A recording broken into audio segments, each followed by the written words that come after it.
आप सभी का स्वागत है। राधा गोविंद दंडवत प्रणाम, सभी साष्टांग प्रणाम, सारे आचार्यों को प्रणाम करते हैं और आज के 5वें अध्याय में हम प्रवेश करते हैं जिसका नाम है कर्म संन्यास। तो अब आज हमारा जो है, अभी हमने जब तीसरा अध्याय पढ़े थे तो तीसरे अध्याय का क्या नाम था? कर्म योग, है ना। और जब हमने चौथा अध्याय पढ़ा था तो उसका नाम था ज्ञान। तो अब यहाँ पे दोनों ही अध्याय का विस्तृत वर्णन हम करेंगे, दोनों को समझेंगे। अब हमें कर्म भी हमने पढ़ लिया और ज्ञान भी पढ़ लिया। अब हम ज्ञान के द्वारा कैसे कर्म करेंगे, तो आज के अध्याय में हम सीखेंगे कि किस प्रकार हम अपने ज्ञान प्राप्त करके अपने कर्मों को भगवान की सेवा में लगा सकते हैं। मतलब ज्ञान भी आ गया हमें और हमें कर्म क्या है ये भी पता चल गया कि हमें कैसे कर्म करने हैं। तो हम ज्ञान के द्वारा अपने सारे कर्मों को हमें भगवान को समर्पित करना है। आज का अध्याय है कर्म संन्यास योग, मतलब कर्म योग ना कृष्ण भावना भावित कर्म। क्योंकि हमने कर्म योग जाना था, कर्म योग यानी कर्म यानी हमारे दैनिक कर्म, और जब हम भगवान से जोड़ देते हैं योग के द्वारा, है ना, योग मतलब भगवान से जुड़ना। तो जब हम अपने कर्मों को भगवान से जोड़ देते हैं तो वो कर्म योग बन जाता है, तो वो कहलाता है कृष्ण भावना भावित कर्म। तो आज के अध्याय में हम पढ़ेंगे कर्म संन्यास योग हमारे लिए ज्यादा उपयोगी है या कर्म योग हमारे लिए ज्यादा उपयोगी, कौन सा हमें कर्म करना है, किस प्रकार कर्म करना है। तो दोनों जो अध्याय हमने पढ़े थे, ज्ञान योग और कर्म योग, दोनों को मिला के आज हम पढ़ेंगे। और बहुत सुंदर अध्याय, ये हमारे अध्याय का पहला श्लोक है, वो हम पढ़ते हैं। अर्जुन उवाच संन्यासं कर्मणां कृष्ण पुनर्योगं च संशसि यश्रेय एतयोरेकं तन्मे ब्रूहि सुनिश्चितम्। अर्जुन ने कहा, हे कृष्ण, पहले आप मुझसे कर्म त्यागने के लिए कहते हैं और फिर भक्ति पूर्वक कर्म करने का आदेश देते हैं। क्या आप कृपा करके निश्चित रूप से बताएंगे कि इन दोनों में कौन अधिक लाभप्रद है। तो यहाँ भी अर्जुन क्या कह रहे हैं, अब यहाँ के जो हमारा अध्याय वो अर्जुन की जिज्ञासा से प्रारंभ होता है। अब अर्जुन ने जब कर्म योग भी सुन लिया, ज्ञान योग भी सुन लिया, तो अब अर्जुन का यहाँ पे प्रश्न आ रहा है और वो कह रहे हैं कि देखिए, कर्म में हमने किया था कि हमें कर्म, जैसे बहुत सारे लोग जंगल चले जाते तो उन लोग सारे कर्म अपने त्याग देते हैं ना, तो वो भी एक हमने देखा था। और फिर एक भक्ति पूर्वक कर्म, तो फिर भगवान ने कहा था कि हमें कर्म को त्याग नहीं करना, हमें सिर्फ भगवान की भक्ति करते हुए वे सारे कर्मों को अपने भगवान में लगा देना है। तो अब और हमने ज्ञान योग भी देखा, तो ज्ञान योग में भगवान ने बोला जो ज्ञानी लोग होते हैं वो कर्म की अपेक्षा वो अपना ज्ञान लगाते हैं ना भगवान में, अपने ज्ञान के द्वारा भगवान को समझते हैं, तो वो भी एक रास्ता है। तो अब यहाँ पे इसलिए अब अर्जुन जी भगवान से प्रश्न कर रहे हैं कि कृपा करके निश्चित रूप से बताए कि इन दोनों में से कौन सा अधिक लाभप्रद है। मतलब ज्ञान का मार्ग सही है कि कर्म का मार्ग सही है ना। हमें कैसे हमें अपने जीवन को, क्योंकि हमें अपने जीवन को अब इतना तो समझ में आ गया कि हमारा जो भी जीवन है भगवान के लिए हमें समर्पित करना है। तो हम ऐसा कौन सा मार्ग अपनाएं, कौन सा मार्ग हमारे लिए अधिक लाभप्रद है कि हम अपने आप को भगवान को समर्पित कर सके ना। तो हमेशा अर्जुन जी जो, जब भगवान दो मार्ग बताते हैं या ज्यादा बताते हैं, तो अर्जुन क्या पूछते हैं, जो सबसे अधिक श्रेष्ठ हो, जो करना हमारे लिए, क्योंकि भगवान अर्जुन को जानते हैं और क्योंकि अर्जुन तो हमारे ही प्रश्न रख रहे हैं और भगवान तो हमको भी जानते हैं कि हम लोग कैसे हैं। तभी तो भगवान ने भगवत गीता का ज्ञान अर्जुन को माध्यम बना के दिया कि मालूम था कि अब कलयुग के लोग कैसे आ रहे हैं। तो अर्जुन हमारे ही प्रश्न रख रहे हैं कि अब हम लोग क्या करें, क्योंकि हम लोग के जीवन में क्या है, सबसे ज्यादा क्या जीवन भ्रांतियां हैं, है ना, ये करें या ये करें, है ना, समझ नहीं आता, हर कोई अपनी अलग अलग बात बोल रहा है। तो हमें अगर अलग अलग बात हम सुनते हैं तो हमें अपने दिमाग से सोचना है कि हमें करना क्या। हमें ये शब्द हमें दिमाग में आता है, लेकिन हमें क्या करना है, हमें भगवान श्री कृष्ण की बातों को फॉलो करना है ना, जो भगवान श्री कृष्ण ने बोला। क्योंकि अगर हम दुनिया की बातों को सुनने जाएंगे तो हो सकता है कि सामने वाला व्यक्ति के पास शास्त्रों का ज्ञान हो तो वो सही मार्ग बता देंगे, जैसे हमारे गुरु महाराज। लेकिन सामने वाले व्यक्ति को अगर शास्त्रों का ज्ञान नहीं है तो वो हमें गलत रास्ता भी बता देगा और हमको लगेगा कि वो तो हम उनको पूजनीय मानते, बड़े हमसे, तो हम उनकी बात को क्या करेंगे, आंख बंद करके फॉलो कर लेंगे कि हमारे बड़े ने बोला है या हमारे पूज्य व्यक्ति ने बोला है तो हम उस बात को मान लेंगे, है ना। लेकिन हमें कब मानना है, जब हमें पता हो कि वो शास्त्रों का ज्ञाता है या उसने शास्त्र को पढ़ रखे है ना। इसलिए हम लोग क्या करते हैं, गुरु साधु और शास्त्र को मानते, क्योंकि इसमें कहीं भी गलत, हमें पहले से पता है कि हमको शास्त्रों का ज्ञान है ना, शास्त्र पढ़ेंगे या साधु है जिनको शास्त्रों का ज्ञान है, हर कोई साधु की बात यहाँ पे नहीं हो रही है, जो साधु को ज्ञान है ना, उनकी बात हो रही है। क्योंकि हमें आज के समय में बहुत भ्रांतियां मिल जाती है साधु के नाम पे। जैसे हमने है ना कर्म योग में देखा था कि चोला तो पहन लेते हैं साधु का, सेफ्रॉन पहन लेते, भगवा पहन लेते, तो हमें ऐसा लगता है कि वो साधु है, लेकिन वो कहीं ना कहीं हमारा पतन हो सकता है ना, अगर हम उनके बारे में ठीक से नहीं जानते। और क्या बोला, गुरु को भी जब हमें पता है कि गुरु परंपरा में है, भगवान का भक्त है, तो फिर हम उनकी बात को मान सकते हैं। तो अब यहाँ पे अर्जुन है ना भगवान श्री कृष्ण को, है ना, वो तो भगवान है, तो उनसे अपने अपनी दुविधा का मतलब अपनी दुविधा का समाधान चाहते हैं ना। उनके मन में जो प्रश्न आया कि अब मुझे क्या करना चाहिए, मैं कैसे अपने आप को भगवान को, क्योंकि हमें अभी तक जो भगवत गीता पढ़ी उसके अंदर हमें पता चल गया कि हमें कर्म करने हैं, कर्म से हम बच नहीं सकते है ना, कर्म से कोई भी भाग नहीं सकता है अपने कर्मों से। क्योंकि भगवान ने कर्म योग में क्या बोला था, नियतम कुरु कर्म कर्माणि, है ना, मतलब हमें अपने कर्म नियत कर्म करने ही पड़ेंगे, हम कभी भी अपने कर्मों से भाग नहीं सकते। एक जो सन्यासी होता है वो सब कर्मों को भाग के अगर वो जंगल चला भी जाता, सन्यास भी धारण कर लेता, तो भी उसको अपने जीवन को, अपने शरीर की दैनिक आवश्यकताओं की पूर्ति के लिए उसको कर्म करने ही पड़ेंगे। तो कर्म का त्याग तो कहीं से भी संभव ही नहीं है, किसी के लिए भी संभव नहीं है। तो हमें कर्म तो करना ही है ना, और लेकिन कैसे करना है। और चौथे अध्याय में हमने जाना था कि जो ज्ञानी लोग होते हैं वो ज्ञान से अपने कर्म करते हैं। तो इसलिए अब हमें जानना है कि हमें क्या ज्ञान ही से अपने जीवन को जीना है या फिर हमें कर्म ही करना है। तो अब यहाँ पे अंत में, मतलब हम चौथे अध्याय के अंत में देखे थे, और भगवान ने कहा था हे अर्जुन दिव्य ज्ञान में स्थित हो और युद्ध करो। तो अब अर्जुन को लग रहा है कि मैं करूँ तो क्या करूँ ना, वास्तव में मुझे क्या करना चाहिए, वास्तव में ज्ञान का उद्देश्य क्या है ना।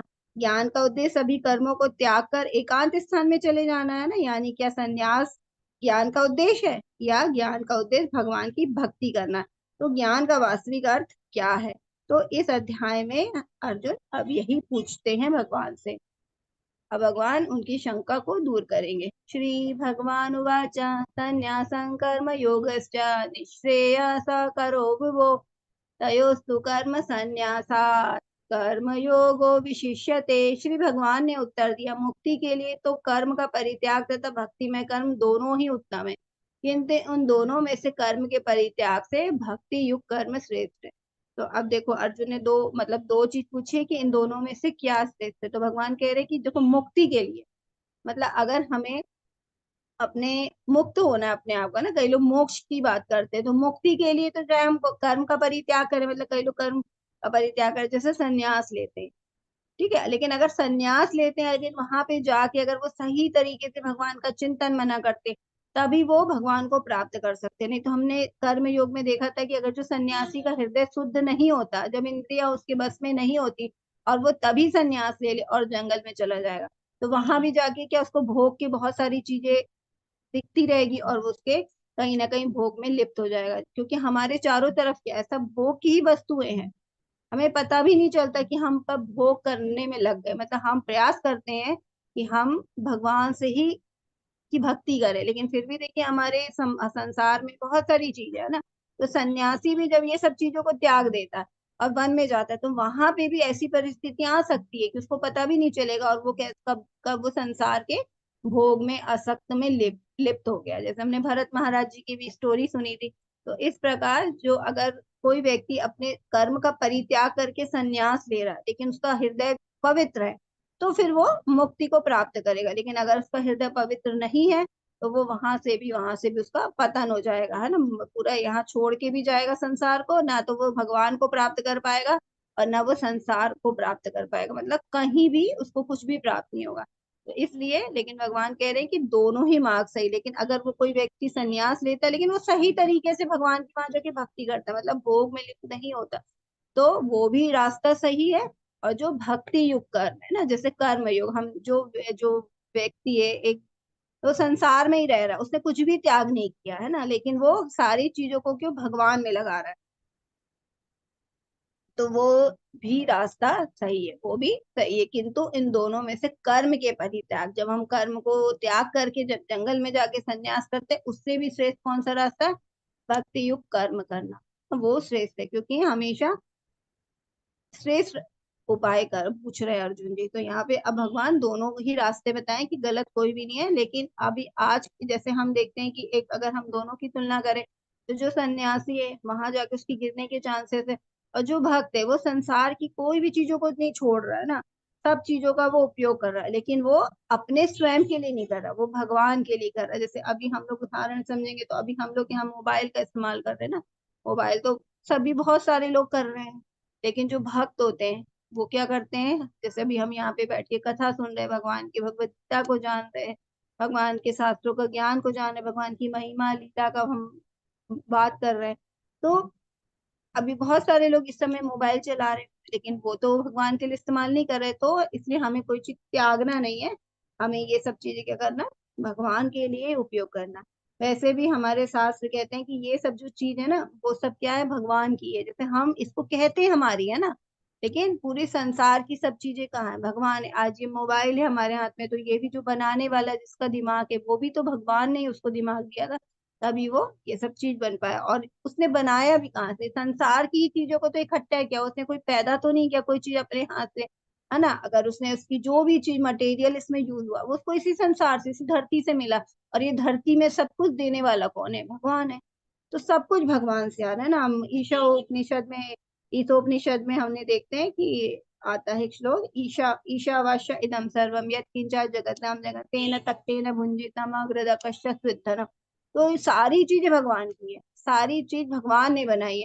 तो भक्तों को पता होता है कि सारी चीज भगवान ने बनाई, इसलिए वो उन सारी चीजों का वो त्याग नहीं करते, वो सारी चीजों को भगवान में लगाते, और वो मानते हैं ये सब चीजें भगवान की, हम भगवान की चीजों को ही भगवान में लगा रहे हैं। अभी हमारा शरीर है भगवान ने दिया है, आत्मा भगवान की, तो हम भगवान की सेवा कर रहे हैं, भगवान की चर्चा कर रहे हैं, भगवान के बारे में जान रहे हैं, भगवान की सेवा कर रहे हैं, तो हम भगवान में लगा रहे हैं। अब एक व्यक्ति अपने आप को मानेगा मैं ही सब कुछ हूँ, है ना, तो फिर वो क्या करेगा, भोग करेगा, क्योंकि वो अहंकार है उससे, है ना। तो इस प्रकार हम भगवान की ही चीजों को जो भक्त होते हैं वो भगवान की ही चीजों को भगवान में लगा देते हैं। ठीक है। अब जैसे एक पड़ोसी के घर अगर हम जाते हैं, तो अगर हम वहां किसी के घर जाएंगे और बोलेंगे कि उस घर में बोलेंगे ये घर का मैं त्याग कर देता हूँ, तो एक तो हंसने वाली बात हो जाएगी ना, तो वो क्या बोलेगा कि ये घर तुम्हारा है ही नहीं, तो तुम त्याग भी करोगे तो क्या है। तो अगर हम इस संसार को बोलते हैं कि अगर हम इस संसार को त्याग के जंगल में जा रहे हैं, तो ये त्याग क्या है, ये जो चीज हमारी थोड़ी है, ये तो भगवान की है, तो भगवान की चीजों को भी हम त्यागेंगे, और जंगल जाएंगे तो वो भी भगवान की है ना। तो सब चीजें मतलब कहने का मतलब सब चीजें भगवान की, तो हमें किसी भी चीज को त्यागना नहीं है, बस हमें बहुत अच्छे से हमें ज्ञान होना चाहिए कि हमका इन सब चीजों का उपयोग भगवान की सेवा के लिए करना, भगवान की चीज है, भगवान ने हमें दी है, और इसका उपयोग हमें भगवान के लिए ही करना है। तो ये होता है एक सन्यासी का भी होता है, विजन होता है कि वो सोचता है कि मेरे को सब कुछ त्याग देना है ना, क्योंकि वो सब कुछ को अपना मानता है। और एक भक्त होता है जो ये मानता है कि सब चीज भगवान का है, तो वो इस सब चीजों को भगवान की सेवा में लगा देता है। तो भगवान कह रहे हैं दोनों ही रास्ते ठीक है, लेकिन भक्ति युक्त सेवा करना ज्यादा सही है। सांख्य योगो पृथक बाला प्रवदन्ति न पंडिताः एकामप्यस्थिता सम्यक् भुवोर्विन्दते फलम। अज्ञानी ही भक्ति कर्म योग को भौतिक जगत के विश्लेषणात्मक अध्ययन सांख्य भिन्न कहते हैं। जो वस्तुतः ज्ञानी है वे कहते हैं कि जो उनमें से किसी एक मार्ग का भली भांति अनुसरण करता है वे दोनों के फल प्राप्त कर लेता है। तो अब यहाँ पे जो अज्ञानी होते हैं, मतलब जो कर्म करते हैं, वो क्या कहते हैं, वो क्या करते हैं, भौतिक जगत का विश्लेषण करते हैं। क्योंकि सांख्य हमने सेकंड अध्याय में देखा था ना, सांख्य योग्यता, सांख्य मतलब संख्या के द्वारा जब हम किसी चीज का ज्ञान प्राप्त करते हैं, तो ये भौतिक जगत भी जैसे 24 तत्वों से बना है, अभी हम आगे के अध्याय में पढ़ेंगे, तो उसका पूरा एक एक चीजों का वो अच्छे से विश्लेषण करते हैं, उसको अच्छे से समझने का प्रयास करते हैं। और ज्ञानी क्या करते हैं, ज्ञानी ज्ञान के मार्ग में रहते हैं, तो वो क्या करते हैं, एक मार्ग को भली भांति अनुसरण करते हैं, मतलब वो ज्ञान के मार्ग में रहते हैं, और दोनों के फल वह दोनों के फल प्राप्त करते हैं। तो ज्ञानी को जब पता है कि ये सब कुछ भगवान का है, क्योंकि हमें कैसे पता चल रहा है ये सब चीजें, जब हम शास्त्रों का अध्ययन कर रहे हैं, तो ज्ञान भी होना आवश्यक है ना। कल के अध्याय में हमने जाना कि ज्ञान भी होना जरूरी है। तो एक ज्ञानी के पास सही भी होता है कि ये जब सब चीजें क्या है, भगवान की है। तो भगवान की चीजों को हमें भगवान में लगाना। इसलिए जो एक भक्त होता है वो अपनी इंद्रियों को भी भगवान की सेवा में लगाता है, क्योंकि ये जो उसकी इंद्रियां हैं ये भी भगवान की सेवा के लिए मिली है, ना कि उसको अपने उपभोग के लिए मिली है ना। तो इस प्रकार की ज्ञान होना, जो अज्ञानी होते हैं वो तो क्या करते हैं, भौतिक संसार को ही सब कुछ मानते हैं और इसी के विश्लेषण में लगे रहते हैं। लेकिन जो ज्ञानी होते हैं वो सब कुछ ज्ञान प्राप्त करते हैं कि ये सब चीजें भगवान के द्वारा ही हमें प्राप्त हुई है। कर्म योग या कर्म संन्यास, तो ज्ञेयस्स नित्य संन्यासी यो न द्वेष्टि न कांचति निर्द्वंदो ही महाबाहु सुखम बंधात प्रमुच्यते। जो पुरुष ना तो कर्म फलों से घृणा करता है और न कर्म फल की इच्छा करता है, वे नित्य सन्यासी जाना जाता है। हे महाबाहु अर्जुन, ऐसा मनुष्य समस्त द्वंद्व से रहित होके भव बंधन को पार करके पूर्णतः मुक्त हो जाता है। तो अब यहाँ पे कह रहे हैं कि देखिए कर्म योग करना चाहिए, कर्म संन्यास, मतलब हमें संन्यास लेने, सब कर्मों से हमें संन्यास ले लेना चाहिए, वन में चले जाना चाहिए, या हमें संसार में ही रह के अपने कर्मों को भगवान से जोड़ के कर्म योग करना चाहिए। तो भगवान ने इस अध्याय में बहुत अच्छे से बताया है, क्योंकि हम यहाँ पे ज्ञान की भी चर्चा कर रहे हैं और कर्म की, हम दोनों को मिला के, क्योंकि हमें अब ज्ञान भी प्राप्त हो गया और हमें कर्म कैसे करना है ये भी पता चल गया। तो हमें उस ज्ञान को का उपयोग करके अपने कर्मों को हमें भगवान की सेवा में लगाना, और वो कर्म योग बन जाता है हमारा। तो क्योंकि हमारा जो अभी जो हमारे जो अध्याय चल रहे हैं ना वो कर्म योग के, तो इसलिए हम अभी अपने आप को पहले, सबसे पहले हम सीखेंगे, जैसे हमने सबसे पहले अध्याय में सीखा कि हम शरीर नहीं आत्मा। अगर हम कह देंगे कि हम आत्मा है, चलिए हमने इसको मान लिया, सबने मान लिया कि हम आत्मा है, लेकिन आत्मा के लिए कोई कर्म नहीं कर रहे, कोई कार्य नहीं कर रहे, तो हम आत्मा है, हम आत्मा आत्मा बोल के तो हम भगवान के धाम नहीं चले जाएंगे, कि हम काम तो सब संसार की कर रहे हैं ना, सबसे अटैच्ड होके कर रहे हैं, सबसे हम असक्त पड़े हैं ना, भोग कर रहे हैं, और हम कह रहे हैं हम तो शरीर नहीं आत्मा, ये ज्ञान भगवान ने दिया, तो इतना बस ही ज्ञान हमने रख लिया, तो इतने ज्ञान से हम भगवत धाम नहीं जाएंगे। इसलिए हमें कर्म को क्या करना है, अब आत्मा को हमें पता है कि ये भगवान पे ही हमारी भगवान का ही अंश है आत्मा हमारे शरीर में। तो अब इस आत्मा को हमें, क्योंकि हमको भगवान ने मनुष्य योनि इसलिए दी कि अब हम इस आत्मा को भगवान की सेवा करके भगवत धाम ले जा सकते हैं, तो इसलिए अब हमें कर्म करने पड़ेंगे, ऐसे कर्म करेंगे तभी तो हम भगवत धाम जाएंगे ना। इसलिए हमें ऐसे कर्म करना है। तो जो भक्ति योगी होता है, मतलब जो भक्ति करता है, वो पुरुष क्या करता है, कर्म फलों से घृणा नहीं करता है ना। कभी क्या होता है कि जब हम कोई कर्म करते हैं तो कुछ उसका परिणाम अच्छा आता है, कुछ बुरा आता है, लेकिन वो कर्म के फलों से अटैच नहीं रहता, वो आसक्त नहीं रहता। अगर कोई बुरा भी आया, किसी ने उसको बुरा भला भी कह दिया, तो वो क्या करता है, मतलब वो डिस्टर्ब नहीं होता, विचलित नहीं होता, क्योंकि वो क्या करता है, अपने अपने आप को मानता है कि मैं, मुझे जो है भगवान की सेवा करना, उसका पूरा ध्यान होता है भगवान की सेवा करने में। तो वो कर्म फलों से घृणा नहीं करता, कर्म फल अच्छा आता है, जबकि हमारे साथ क्या होता है, अगर अच्छा फल आता है तो हम बहुत प्रसन्न हो जाते हैं, और अगर जरा भी कर्मों का फल बुरा आया तो हम लोग वहीं पे विचलित हो जाते हैं। लेकिन जो भक्त होते हैं वो कभी भी कर्म फलों से घृणा नहीं करते, ना कर्म फलों की इच्छा करते हैं, ना वो किसी तरह की इच्छा करते हैं। जैसे हम लोग संसार में तो किसी के लिए अच्छा कर देते हैं, तो हम चाहते हैं कि वो व्यक्ति हमारी बढ़ाई करे, चार लोगों को बताए, और नहीं बताता है तो फिर हम क्या करते हैं, हमको, क्योंकि उससे हमें, हमने एक फल की इच्छा है, हमने किसी के लिए किया है, तो अगर वो फल की हमारी जो चाहत है वो पूरी नहीं करता, तो नेक्स्ट टाइम जब पड़ेगा तो हम उसकी कभी भी मदद नहीं करेंगे ना, क्योंकि लगेगा कि यार ये तो, क्योंकि हमारी इंद्रियां हमेशा क्या करती हैं, मतलब ये भी कानों को हमें पढ़ाई सुनना पसंद है, मतलब इंद्रिय भोग ही हमारा, तो हम इसलिए वो मतलब इंद्रिय भोग ही करना चाहते हैं। तो यहाँ पे लेकिन जो वो मतलब जो भक्त होता है वो कर्म फल की इच्छा नहीं करता, वे नित्य सन्यासी जाना जाता है, क्योंकि वो किसी तरह से भी विचलित नहीं हो रहा है ना। वो संसार के किसी भी, जैसे सर्दी होती है, गर्मी होती है, और सुख आ रहे हैं, दुख आ रहे हैं, ये द्वंद होते हैं, तो इन द्वंद्वों से वो कभी भी विचलित नहीं हो रहा है।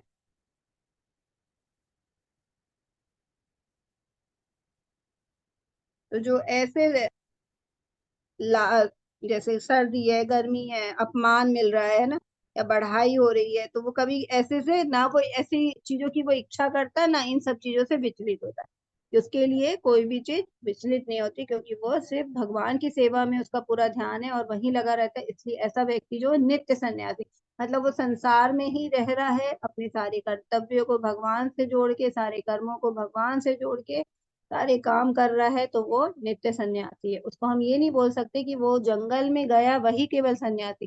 संसार में रह के भी अगर कोई सबसे डिटैच्ड है, बिना विचलित हुए भगवान की भक्ति कर रहा है, तो वो व्यक्ति नित्य सन्यासी कहा जाता है। हे महाभाव अर्जुन, ऐसा मनुष्य समस्त द्वंद्वों से रहित होकर भव सागर को पार कर पूर्णतः मुक्त हो जाता है। तो द्वंद्व मतलब यही है ना, कि मान अपमान, लाभ हानि, सुख दुख से हम लोग क्या, ये द्वंद्व से हम लोग विचलित हो जाते हैं। लेकिन जो कर्म योगी है, मतलब जो भक्त है, वो इन द्वंद्वों से रहित होकर वो कभी इनसे विचलित नहीं होता। और भव सागर, क्योंकि उसका मेन उद्देश्य, उसको बहुत अच्छे से अपना लक्ष्य पता होता है कि मेरा लक्ष्य क्या है, भगवान की सेवा करना और भगवान के धाम जाना। तो वो उसमें अपने पूरे लक्ष्य में वहां पे पूरा फोकस रहता है। तो उसको ये सब चीजें जो संसार में मिलने वाली है, उन सब चीजों से वो कभी भी लिप्त नहीं होता। तो वो पूरी तरह से मुक्त हो जाता है। तो हमें क्या करना, कर्म फल का त्याग करना, मतलब हम लोग कर्म फल से ही अटैच हो जाते हैं। तो यहाँ भगवान कह रहे हैं कि हमें कर्म फल को त्यागना है, कर्म को नहीं त्यागना, हमें कर्म करते रहना, लेकिन उससे जो भी हमें फल मिल रहा है उसको स्वीकार करना है। और उससे हमें विचलित नहीं होना, जो भी मिल रहा है, क्योंकि हम कर्म करेंगे तो हमने देखा फल मिलेगा ही। लेकिन एक जो भक्त होता है, जो अनन्य भक्त होता है, वो इन सबसे विचलित नहीं होता। उसको मालूम है कि मेरा जो लक्ष्य है वो भगवत धाम है। तो वो अपने लक्ष्य में निरंतर अग्रसर रहता है। योग युक्तो विशुद्धात्मा विजितात्मा जितेन्द्रियाः सर्वभूतात्मा भूतात्मा कुर्वन्नपि न लिप्यते। तो देखिए यहाँ पे वही जो विशुद्ध आत्मा होते हैं, मतलब जो शुद्ध भक्त होते हैं, तो वो अपने भक्ति में लगे रहते हैं और अपनी सारी इंद्रियों को जीत लेते हैं भक्ति, क्योंकि भक्ति करते करते, क्योंकि एक भक्त होता है वो अपनी अशुद्ध इंद्रियों को भक्ति में लगाता है। जैसे हमने ये चीज भी जाना था कि जो सन्यासी होता है उसको पहले पूरी अपनी इंद्रियों को शुद्ध करना पड़ता है, तभी जाके वो अपने अच्छे से भगवान का जो ध्यान कर पाएगा जंगल में जाके। तो उसको अपना प्रयास करना पड़ता है अपनी इंद्रियों को शुद्ध करने के लिए। लेकिन जो एक भक्ति योगी होता है ना, वो अपनी अशुद्ध इंद्रियों को भगवान की सेवा में लगा देता है। क्योंकि आज हम बहुत अशुद्ध हैं, तो अब हमें ज्ञान हो गया, तो हम भगवान की किसी फल से अटैच हुए बिना हम पूरी अपनी इंद्रियों को भगवान की सेवा में लगा देंगे।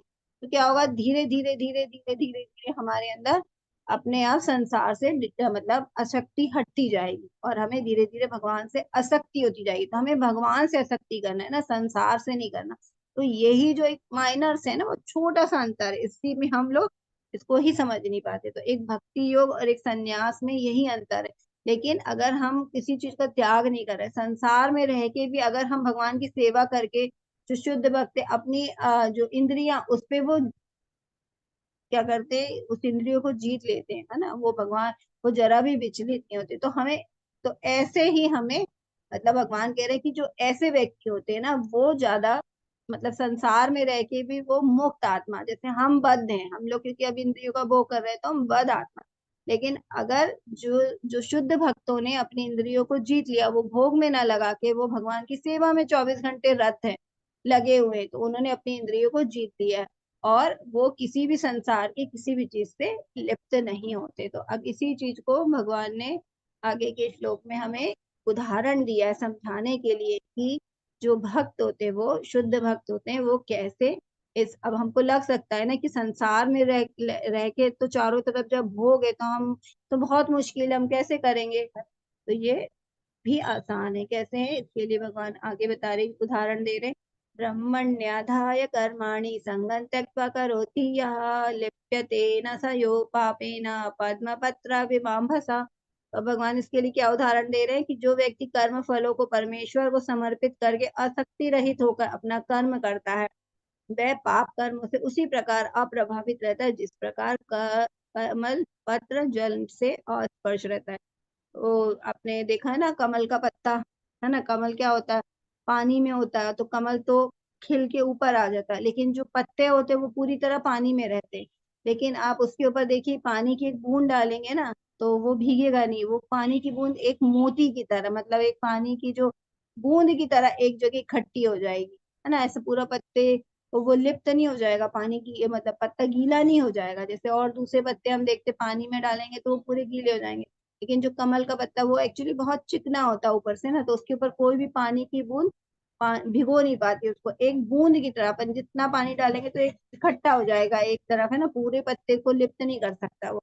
तो कह रहे कि जैसे कमल का जो पत्ता है वो 24 घंटे पानी में रहता है, लेकिन फिर भी पानी से क्या रहता है, पानी से भीगता नहीं है ना, अशक्त नहीं रहता, मतलब वो भीगा हुआ नहीं रहता। तो इसी प्रकार हम जो ये जो संसार है चारों तरफ से हमें भले भोग की वस्तु देता रहेगा ना, लेकिन हमें कमल के पत्ते की तरह अपने आप को हमेशा मुक्त रखना, हमें इन सब चीजों से अप्रभावित रहना। जो व्यक्ति कर्म फलों को परमेश्वर को समेत, तो हम अपने कर्म फलों से हम अपने फलों को हम अपने ऊपर नहीं लेंगे, हम कर्म फलों को भगवान को समर्पित कर देंगे कि भगवान ये मेरा कर्म था, ये मेरा कर्तव्य था, वो मैंने कर्म कर लिया, अब उसका परिणाम अच्छा है या बुरा है सब आपको समर्पित, है ना। ऐसा नहीं हमने सिर्फ बोल बस रहे, हमें ये करना भी है, दिल से करना, हृदय से करना। कई बार होता है कि हम बोलते तो हैं लेकिन हम फिर भी उसमें अटैच रहते हैं ना, जरा सा कुछ गलत आ गया तो फिर हम विचलित हो जाते हैं, मतलब विचलित नहीं है, मतलब हमने सही तरीके से भगवान को समर्पित किया है ना। तो आसक्ति रही, तो उसमें हमें आसक्त नहीं होना है। तो अगर ऐसे हो कि हम अगर कर्म करते हैं तो क्या होंगे, और हम क्योंकि पाप कर्मों से हम अप्रभावित रहेंगे।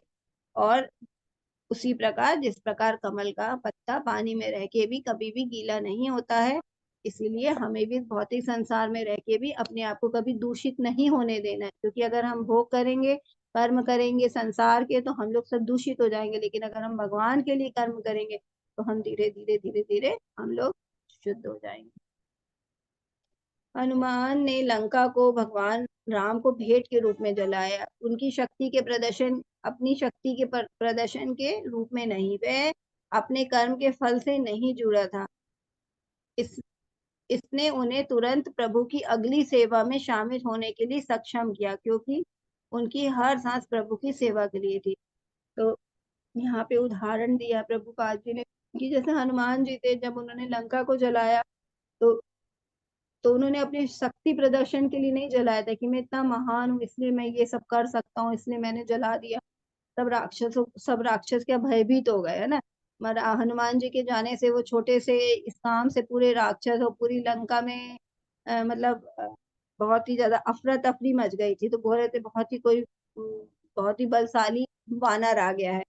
तो वो अपनी शक्ति का प्रदर्शन करना नहीं चाहते थे वो, तो क्योंकि जो भगवान राम जी को मतलब रावण ने जो दुख दिए थे, सीता माता को अपने घर रख के, सीता माता भी दुखी थी और राम जी इतने दुखी थे, तो उनके जो दुख से, क्योंकि उनके प्रति इतना मतलब स्वामी है ना भगवान जी, हनुमान जी तो सेवक है, तो अपने स्वामी के जो दुख को देख के और उनको प्रसन्न करने के लिए, कि उनको बस प्रसन्न करने, जो पूरा गुस्सा था मतलब रावण के प्रति जो उन्होंने दुख दिए तो उसके प्रति जो गुस्सा था, उस क्रोध को निकालने के लिए उन्होंने लंका को जलाया था। तो अगर मान लीजिए हनुमान जी वहीं असक्त हो जाते कि मैंने कितना बड़ा काम कर लिया, लेकिन हनुमान जी उसकी जो काम से उसका जो फल आया उससे कभी भी वो अटैच नहीं हुए ना, असक्त नहीं हुए, बल्कि उनकी हर एक सांस भगवान की सेवा में लगी रही। तो जो शुद्ध भक्त होते हैं ऐसे, देखिए हनुमान जी को हम जैसे ही दास भक्ति की बात होती है सबसे पहले हनुमान जी का नाम आता, मतलब दास की, जब मतलब दास के रूप में हनुमान जी ने इतने अच्छी तरीके से भगवान राम जी की सेवा करी है। तो और हम लोग भी सब भगवान के ही दास है ना, मतलब जो जीव स्वरूप है वो भी भगवान का दास है। लेकिन हम लोग क्या है, अभी सब अपने इंद्रियों के दास है ना, हम लोग इंद्रियों की सेवा कर रहे हैं, हम लोग भगवान की सेवा नहीं कर रहे। तो इसलिए बोला गया है कि हमें अपनी इंद्रियों को भगवान की सेवा में लगाना है, तभी हम भक्त बन सकते हैं, और तभी हम ये संसार से ये आसक्ति रहित हो सकते हैं ना, जो आसक्ति हमारे संसार में उससे हम अलग हो सकते हैं। और कोई भी रीजन नहीं, मतलब हमें इन संसार के जो भोग है इनसे अपने आप को, मतलब हमें इंद्रियों को हटा, मतलब हमारी इंद्रिय इतनी बलवती है, इतना बलवान है हमारी इंद्रिया कि हम कितना भी सोचते हैं।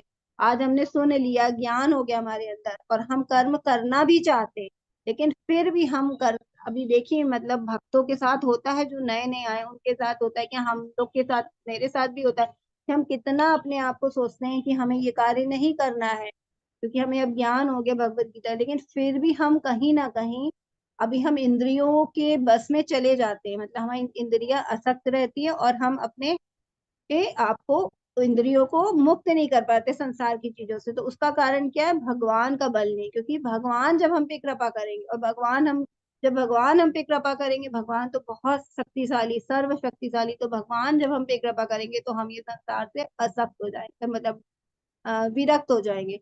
लेकिन अब हमें ये लग रहा है ना कि भगवान कृपा करेंगे और हम भगवान पे छोड़ देंगे, लेकिन भगवान कब कृपा करेंगे हमें ये बात अच्छे से समझनी है।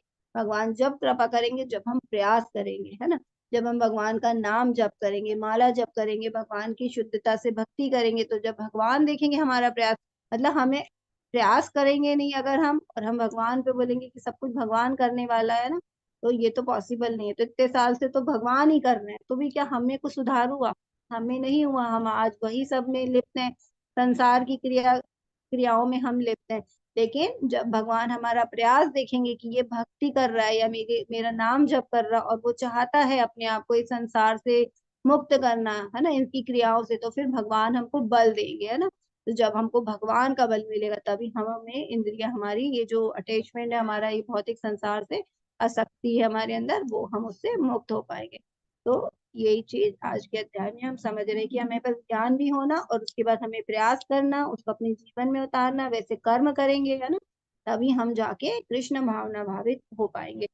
हमें अपनी उपलब्धियों को कृष्ण के चरण कमलों पे रखना चाहिए ताकि इसके लगाव से छुटकारा मिल सके। तो हमारे बहुत सारी उपलब्धियां हमारे पास संसार में, है ना, बहुत सारे लोगों के पास होती हैं और वो उसी से क्या होते हैं, असक्त रहते हैं। जैसे किसी के बहुत पैसे वाला है, बहुत अच्छी सुंदर है कोई बहुत, है ना, और बहुत ऐश्वर्य है उसका, बहुत सम्मान करने वाले हैं उसके, समाज की सेवा में लगा तो बहुत सारे उसके फॉलोअर्स हैं।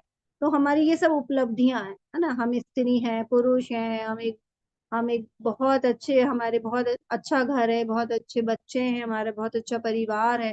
तो ये सब हम लोग की उपलब्धि है और हम लोग क्या होता है इसी उपलब्धि में उलझे रहते हैं। ठीक है, इसी के कारण हम लोग अपने आप को भगवान को समर्पित नहीं कर पाते। तो इसलिए यहाँ पे बोल रहे हैं कि हमें जो भी उपलब्धि हमारे पास, वो एक्चुअली ये सब चीजें हमको मिली कहाँ से? ये सब चीजें देने वाले भगवान है हमको, है ना। तो जब भगवान ने हमको ये सब चीज दिए तो हमें क्या करना, अपने आप को भगवान को धन्यवाद करने के लिए भगवान को हम अपने आप को समर्पित कर सकते हैं। मतलब हमारा तो कुछ भी नहीं है, लेकिन हम लोग ये सब चीजों उपलब्धियों को हम अपनी मान लेते हैं ना। जैसे कोई बहुत ऊंचे पद पे है या कोई कोई, जैसे हम देखते हैं ये हमारे जो भारत सरकार की बहुत ऊंची ऊंची पदवियों पे हैं, बहुत बड़े बड़े उसमें आसन पे बैठे हैं ना, और बहुत सारे लोग उनकी बहुत इज्जत कर रहे हैं, तो वो क्या होता है कभी भी वो सोचते कि मैं ही सब कुछ हूँ, है ना, तो अपने आप को मानते हैं। तो ये सब उपाधियां हमको क्या करना है, भगवान श्री कृष्ण के चरणों में रखनी है। क्योंकि ठीक है हम ये सब हैं क्योंकि भगवान ने हमको इस लायक योग्यता दे के भेजा कि हम ये सेवा कर पा रहे, और ये सेवा करने के लिए भी भगवान ने सैंक्शन किया ना। अगर भगवान की अनुमति नहीं होती तो हम आज कार्य कैसे कर पाते? तो भगवान ने हमको चुना, इसलिए कहीं जाकर आज हम उस पद पे या उस उपलब्धि के लायक बन पाए। तो हमें सारी उपलब्धि, मतलब जब तक ये भाव हमारे अंदर नहीं होगा ना कि भगवान ने ही हमको दिया, और ये बात सच है, लेकिन हम मानते नहीं है, तो हमारे अंदर जब ये भाव आ जाएगा कि ये सब कुछ भगवान के ही कारण हमें मिला है, तो हमें ये सब भगवान को ही धन्यवाद देना है।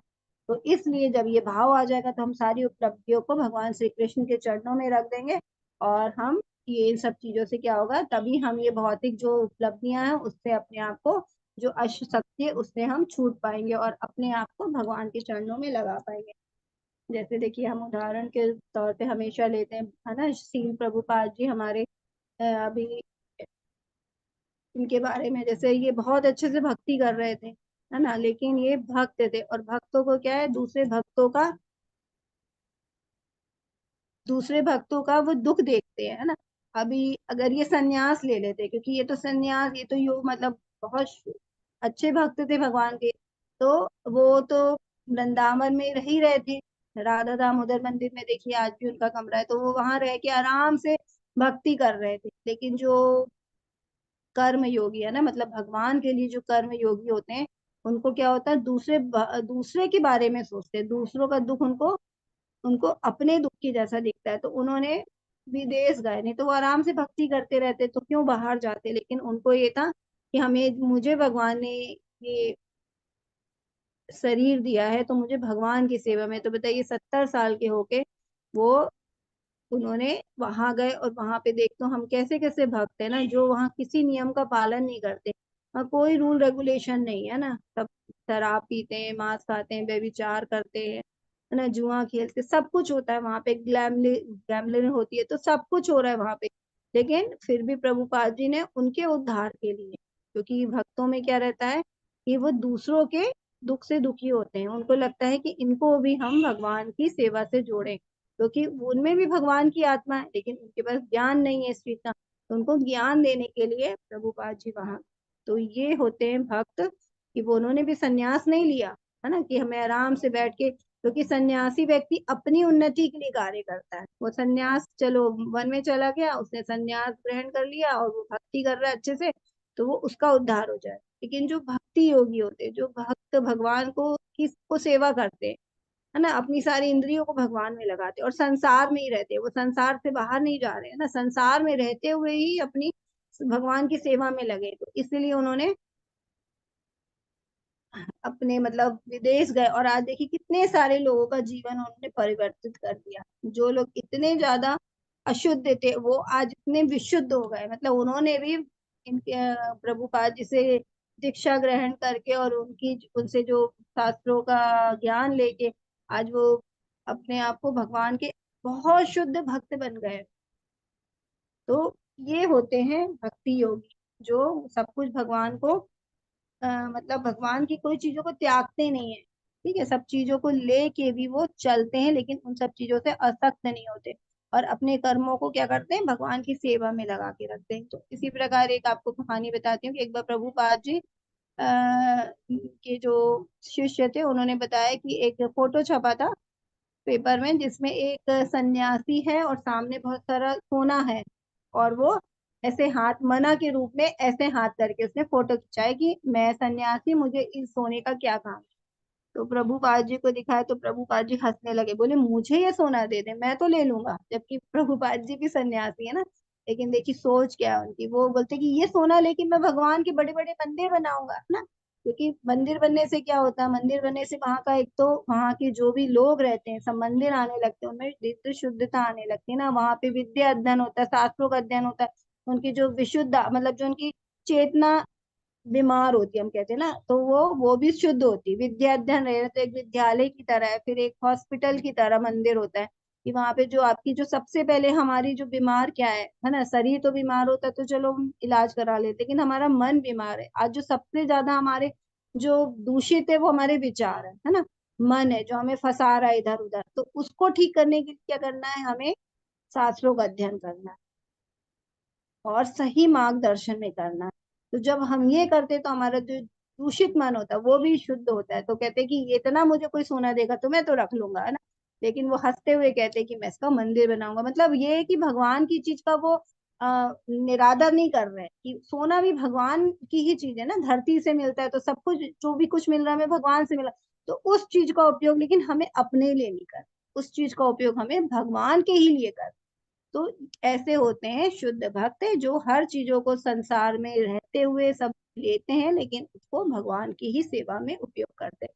तो ये छोटी सी हमने कहानी से जाना कि इस प्रकार हमें कर्म संन्यास नहीं करना, हमें कर्म योग करना है ना, अपने कर्मों को हमें भगवान से जोड़ना है। और आज हमारे अध्याय एक्चुअली यही हमें बार बार समझा रहे हैं कि हमें वास्तव में भगवान की ही सेवा करना है। और जो कुछ भी हमारे पास है ना, जैसे बहुत सारे अभी कई लोग कह भी देते हैं कि अरे हमारे बच्चों ने तो भक्ति करना शुरू करी और वो जंगल में चले गए ना, हमको छोड़ छाड़ के मंदिर में रहने लगे और हमारा कर्तव्य भूल गए। तो ये उसके लिए भी यहाँ पे ये ज्ञान भगवान ने दिया है कि सब कुछ नहीं छोड़ना है हमें, जब तक हमारे माता पिता, शास्त्र हमारे कहते हैं कि जब तक हमारे माता पिता है तब तक हमें उनकी पूरी सेवा करना और भगवान को माता पिता के रूप में देखना है। तो ये होते हैं भक्त, ऐसा वो त्याग नहीं करते हैं। अगर जो सही भक्त होगा और सही तरीके से उसको ज्ञान मिलेगा तो वो त्यागेंगे नहीं, है ना। और बहुत सारे गृहस्थ हैं, आज हम देखते हैं कि बहुत सारे गृहस्थ हैं हमारे इस परंपरा में भी, लेकिन बहुत अच्छी तरह से भक्ति कर रहे हैं। वो ऐसा नहीं कि उन्होंने शादी नहीं करी या फिर उनके बच्चे नहीं है या फिर उन्होंने सब कुछ छोड़ दिया है, वो है, लेकिन वो अपने बच्चों को भी भगवान की सेवा में लगा रहे हैं ना, और अपने परिवार में बहुत अच्छे से भक्ति कर रहे हैं, भक्ति का उपदेश दे रहे हैं। तो गृहस्थ है तो ऐसा नहीं कोई कि हम सिर्फ संन्यास लेके ही भगवान की सेवा कर सकते हैं, हम गृहस्थ रह के भी भगवान की सेवा कर सकते। बस हमें पता होना चाहिए, हमारे बहुत अच्छे से हमारी ये बात क्लियर होनी चाहिए दिमाग में कि हमें जो कुछ भी मिला है ना, क्योंकि हम अगर एक गृहस्थ है वो ये मानता है कि जो बच्चे हैं ये भी हमें भगवान ने दिए, जो हमारी पत्नी है या हमारा पति है वो भी भगवान है, उसके अंदर उसकी आत्मा में भगवान है ना। तो सब कुछ जब भगवान ने और भगवान ने हमें दिया, ये सारे जो दायित्व हमारे चारों तरफ हैं ये भी सब भगवान के द्वारा दिए गए हैं। तो हमें भगवान के लिए है ना ये सब करते हुए भगवान की सेवा करना, और ये सब चीजों को भी भगवान में लगाना है ना। जो अगर किसी का पति है या पत्नी है वो से मतलब भक्त नहीं रहता है, तो भक्त लोग क्या करते हैं, धीरे धीरे उनको भी भगवान की सेवा में लगाते हैं ना। बच्चे हैं उनको भी धीरे धीरे भक्ति सिखाते हैं, उनको भी, जैसे हमने प्रभुपाद जी का एग्जाम्पल देखा, उनके माता पिता भक्त थे तो वो आज इतने अच्छे भक्त बने, आज उन्होंने कितने सारे लोगों का जीवन परिवर्तित कर दिया। तो इस प्रकार से ही हमें समझना चाहिए, क्योंकि कई लोग क्या ज्ञान तो ले लेते हैं, लेकिन ज्ञान लेके वो क्या होते हैं, उल्टा अपने कर्तव्यों से छोड़ देते हैं अपने कर्तव्यों को, कि अब हमने ज्ञान ले लिया, जब भक्ति करनी है तो हम ये सब जिम्मेदारियां क्यों उठाए। इसलिए भगवान ने आज हमको जब दोनों कर्म भी बता दिए ज्ञान भी बता दिए, तो अब ये कंबाइंड चीज दे रहे हैं कि हमें ज्ञान लेके ऐसा नहीं है कि ज्ञानी बन गए तो आपको सब कुछ को छोड़ देना है। हमें सब कुछ है, लेकिन ज्ञान है हमारे पास कि हमको उस ज्ञान को और अपने सारे कर्तव्य को भगवान से जोड़ना है। अब यहाँ पे हम देखेंगे कि जो एक वास्तविक जो ज्ञानी होता है ना, उसकी दृष्टि कैसी होती है। तो यहाँ ज्ञानी की दृष्टि बता रहे हैं कि वो संसार को कैसे देखता है। विद्या विनय संपन्ने ब्राह्मणे गविहस्तिनि चैव सब आकेचा पंडिता समदर्शिना। वे विनम्र साधु पुरुष अपने वास्तविक ज्ञान के कारण एक विद्वान तथा विनीत ब्राह्मण, गाय, हाथी, कुत्ता तथा चंडाल को समान दृष्टि समभाव से देखते। तो जो एक ज्ञानी पुरुष होता है ना, जैसे ज्ञान जिसके पास होता है, वास्तविक ज्ञान की बात हो रही है यहाँ पे, तो जिसके पास वास्तविक ज्ञान होता है वो एक विद्वान मतलब एक ब्राह्मण है, तो उसमें भी आत्मा है और वो भी भगवान का ही अंश है। एक गाय है, उसमें भी उतनी ही आत्मा। देखिए आत्मा का साइज चाहे कोई जानवर मतलब कोई जीव है ना, जीव आत्मा मतलब कोई जीव कोई बहुत बड़ा साइज है, जैसे हाथी है उसका शरीर बड़ा है, लेकिन ऐसा नहीं कि उसकी आत्मा भी बहुत बड़ी हो जाएगी साइज के अनुसार ना। इसका आत्मा का साइज एक ही है, शास्त्रों में लिखा हुआ आत्मा का साइज। आत्मा सब में उतनी, हम में भी उतनी। अब चींटी बहुत छोटी होती है उसका शरीर, लेकिन उसमें भी उतनी ही आत्मा है। साइज साइज कोई बड़ा छोटा नहीं होता कि शरीर के हिसाब से साइज बदल जाए। तो जो एक ज्ञानी पुरुष होता है उसको मालूम है कि जितना भगवान की शक्ति मेरे अंदर, क्योंकि आत्मा भगवान की शक्ति है ना, भगवान का ही अंश है। तो जितनी भगवान की शक्ति मेरे अंदर है, एक चींटी में भी है ना, एक गाय में भी है, एक हाथी में भी, एक कुत्ता में भी है, एक ब्राह्मण में भी है, और एक चंडाल। चंडाल मतलब कौन होता है, जो कुत्ते का मांस खाते हैं जो लोग है ना। तो चंडाल सबसे निम्न कहलाते हैं, तो उनके अंदर भी आत्मा है। मतलब वो अगर क्रियाशील है, मतलब उनके शरीर में आत्मा है, और आत्मा ये भगवान का अंश है। सबके स्रोत, सभी आत्माओं के स्रोत कौन है, भगवान श्री कृष्ण है। तो जब उसको पता होता है भगवान श्री कृष्ण का वास उसके अंदर, तो वो उनको समान दृष्टि से देखता है ना, उससे नफरत नहीं करता। तो हमने यही देखा ना कि जो भक्त योगी होते हैं वो किसी भी चीज से नफरत नहीं, घृणा नहीं करते है ना। सबको वो अपनी भगवान से देखते हैं कि ये सारा संसार भगवान का बनाया हुआ है। बस उसे अपना मालूम होता है कि वो खुद क्या कर सकता है अपनी भक्ति में, उसको कैसे कार्य करते। ये ही संस्पर्धा भोगा दुःखयो नव एव ते आद्यंतवंत कौन्तेय न तेषु रमते बुधाः। बुद्धिमान मनुष्य दुख के कारणों में भाग नहीं लेता ना, मतलब बुद्धिमान बोला गया है कि कौन न तेषु रमते बुधा। तो जो बुधा मतलब बुद्धिमान, तो बुद्धिमान व्यक्ति को मालूम होता है कि मुझे अपने संसार में कैसे कार्य करना है, भगवान की प्रसन्नता के लिए, भगवान की सेवा के लिए कार्य करना है। तो जो दुख के कारण है ना, दुख का कारण क्या है, संसार में ये भोग जो हम भोग कर रहे हैं, हमारे जीवन में क्या सुख भी आते हैं, हम बहुत थोड़े समय के लिए सुखी हो जाते हैं, ये बहुत अच्छा है। लेकिन देखिए तुरंत सुख को जाने में और दुख को आने में देखिए जरा भी समय नहीं लगता ना। ये आप लोग सभी, ये हम लोग सभी इन सब चीजों से देखते हैं, कोई नई बात नहीं है। तो दुख हर व्यक्ति को, किसी से पूछेंगे तो आज ये हो गया आज वो हो गया ना, दुखी है। थोड़ा बहुत सुख भी आता है तो वो सुख भी कैसा होता है, दुख मिश्रित होता है, मतलब कहीं ना कहीं दुख लेकर आता है ना। अभी हमारे जीवन में देखिए, आप कभी अभी आप विचार करिएगा कि कोई बहुत बड़ा आपकी इच्छा होगी, आपको लग रहा होगा कि ये सुख मुझे मिल जाए तो मैं शायद बहुत ज्यादा प्रसन्न हो जाऊंगा, और उसके बाद जो वो सुख मिला आपको और आप प्रसन्न भी हुए है ना, लेकिन कितनी समय के लिए आप प्रसन्न हुए, कितनी देर उस सुख से आपको प्रसन्नता मिली, धीरे धीरे कभी कभी वो सुख ही हमारा दुख का कारण बन जाता है। है ना। जैसे हमने शास्त्रों में पढ़ा, कई लोग को पुत्र नहीं है, पुत्र ही चाहिए, है ना, एक सबसे बड़ा दुख है उनके जीवन में। फिर भगवान की कृपा से उनको पुत्र हो गया, और फिर वही पुत्र इतना दुख दे रहा है, इतना दुख दे रहा है कि वो मृत्यु का कारण बन जा रहा है उनका। तो बताइए, वही सुख के लिए वो इतने ललाहित थे, और आज वही सुख सबसे बड़ा दुख बन गया उनके जीवन में। तो कौन सा सुख हमको एकदम हमारे लिए कब दुख बन जाएगा हमें नहीं पता। ये दुखों का ही कारण है, सब कुछ संसार का जो भी है ना भौतिक, सब दुखों का ही कारण है। तो इसलिए हमें, जो बुद्धिमान होते हैं वो इस भौतिक सुखों में उलझते ही नहीं है। हमें सुख सुख तो चाहिए, सुख चाहिए, सुख चाहिए, इसी कारण हम लोग भोग करते जा रहे हैं, लेकिन ये सब दुखों के ही कारण है। तो जो बुद्धिमान होता है वो इन कारणों में कभी भाग नहीं लेता।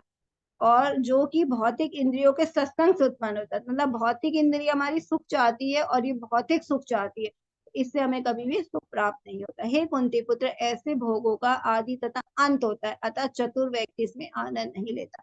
चलिए, अगर सुख मिल भी गया तो भी इसका अंत हो जाएगा ना एक दिन, और अंत नहीं होगा तो क्या होगा।